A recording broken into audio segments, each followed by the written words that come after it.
안녕하십니까. KB증권 매크로를 총괄하고 있는 수석 이코노미스트 장재철입니다. 2021년 글로벌 경제에 대한 몇 가지의 특징에 대해서 설명드리겠는데요. 그 첫 번째 특징은 글로벌 경제가 2021년에는 좀 불균등한 임밸런스드한 리커버리를 보이겠다, 회복세를 보이겠다, 이러한 특징입니다. 이게 무슨 말이냐면 보통 글로벌 경제가 경제 위기에서 회복세에 진입하게 되면 많은 나라들이 비슷한 속도의 회복세를 보입니다. 그렇지만 이번 코로나 위기에서 글로벌 경제가 회복하는 이 상황에서 보면 선진국이 신흥시장국보다 좀 빠르게, 그리고 선진국 쪽에서는 미국이 유럽이나 일본보다 양호한 회복세를 보이고, 신흥시장 국가 중에서는 중국과 한국이 인디아, 브라질 등 다른 신흥시장 국가보다는 성장세가 좀 빠를 것이라는 전망입니다. 예를 들면 중국 같은 경우에는 2020년 2분기에 벌써 코로나19 이전의 경제 규모에 도달했고요. 한국과 미국 같은 경우에는 2021년 3분기가 되면 코로나19 이전 수준의 경제 활동을 좀 회복하지 않을까 이렇게 보고 있습니다. 그렇지만 많은 다른 국가들은 2022년이나 2023년에도 이러한 경기 회복세를 달성하기 어려울 것으로 예상이 됩니다. 두 번째 특징은 뭐냐면 이번 경기 회복세에서 글로벌 교역량의 회복이 이전 위기였던 글로벌 금융위기 때보다 상당히 빠르게 나타난다는 것입니다. 왼쪽 그림에서 보시다시피 글로벌 금융위기 때보다는 약 한 2배 정도 빠른 회복세를 보이고 있는데요. 이러한 회복세는 글로벌 금융위기 때와는 달리 실물 부분의 위기가 금융 부분으로 전이되지 않도록 각국 정부와 중앙은행이 과감하고 선제적인 정책을 썼기 때문에 금융과 실물 간의 그 악의 악순환이라고 그럴까요? 그런 것들이 없어서 실물 부분이 빨리 회복하고 있습니다. 오른쪽 그림에서 보시다시피 제조업의 체감 경기는 위기 이후에 상당히 빨리 회복하고 있죠. 반면 서비스 부분의 경기 회복은 제조업보다는 부진할 거로 예상이 됩니다.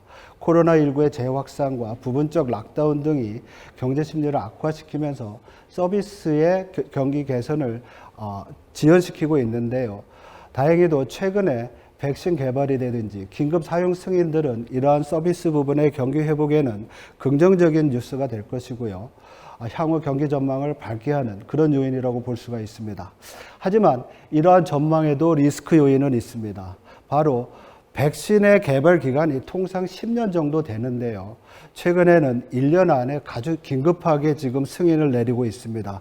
여기에서 오는 백신의 효과라든지 부작용에 대한 불확실성, 그리고 오른쪽 그림에서 보시다시피 2020년 글로벌 코로나 위기 때는 많은 나라의 정부와 중앙은행들이 GDP 대비 10% 내외의 과감한 정책을 썼습니다. 그렇지만 2021년에 과연 이러한 정책 여력이 있을지, 여기에 대한 불확실성이 향후 경기에 대한 어떤 리스크 요인이 되지 않을까 이렇게 보고 있습니다. 특히 백신을 보면 2021년에 선주문된 백신의 양이 경기 회복세가 상대적으로 빠른 선진국에 집중되어 있습니다. 이러한 점을 요약해서 본다고 하면 백신에 대한 불확실성, 그리고 정책 여력, 이러한 것들이 2021년 글로벌 경기 회복의 그 불균등한 임밸런스드 리커버리의 원인인 동시에 리스크 요인이 될 수가 있다는 것이죠.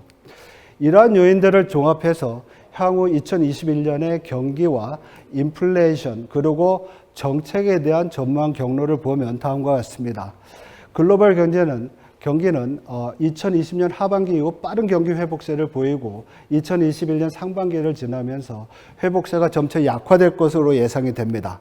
이러한 약화된 회복세를 최소화하기 위해서 각국 정부들이 추가적인 정책을 쓸 거로 보이는데요.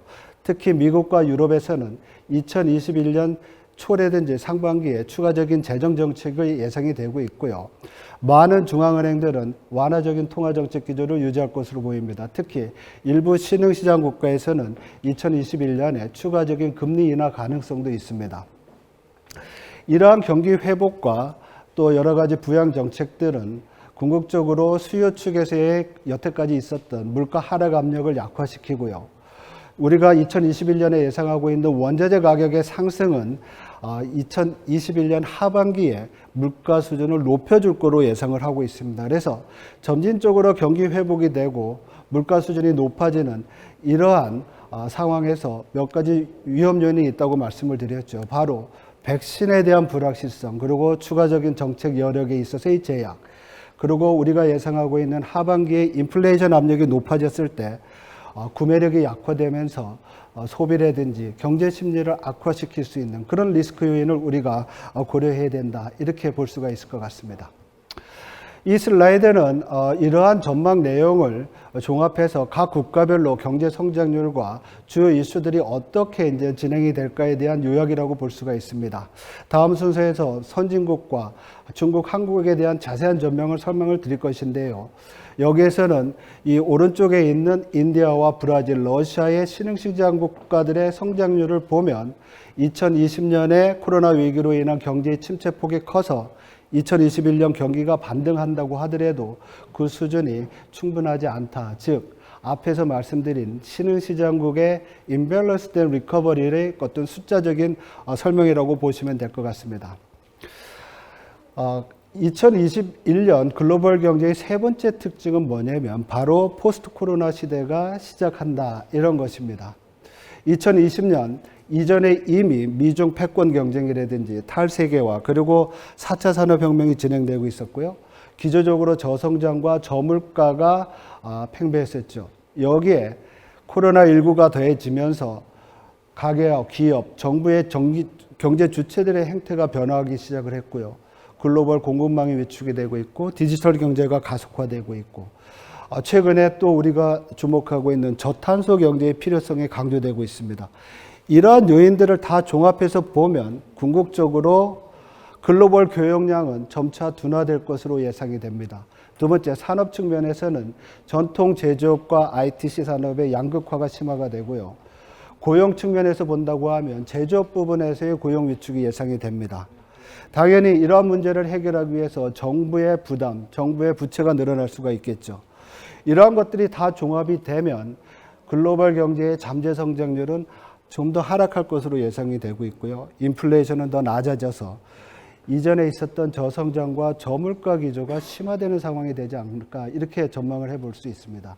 이러한 새로운 균형에서 우리가 정책적인 임플리케이션을 찾는다, 시사점을 찾는다고 하면 우리가 지금 하고 있는 통화정책이나 재정정책에 있어서 완화적이고 확정적인 이러한 기조가 앞으로도 더 지속될 가능성이 크다라는 것입니다.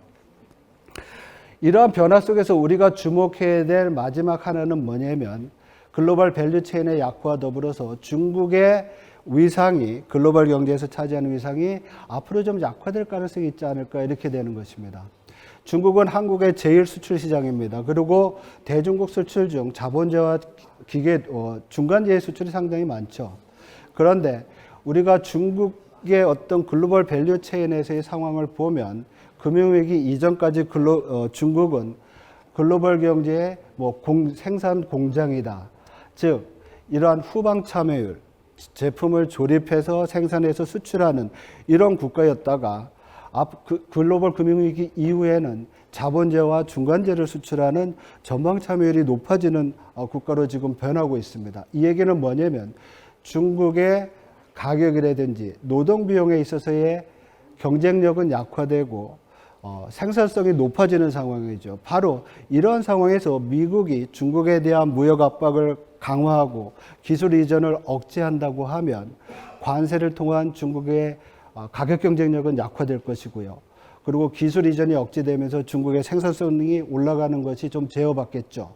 이러한 요인들을 우리가 다 종합해서 본다고 하면 결국 중국의 위상이 약화되면 어떤 나라들이 중국을 대체할 수 있는 나라들이 있겠느냐, 여기에 주목해야 될 것 같습니다.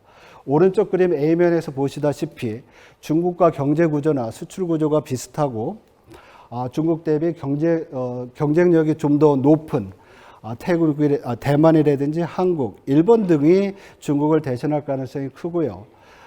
동남아시아 국가 중에서는 태국이나 베트남, 또한 아메리카 대륙에서는 멕시코 등이 상대적으로 혜택을 볼 가능성이 크지 않을까 이렇게 보고 있습니다.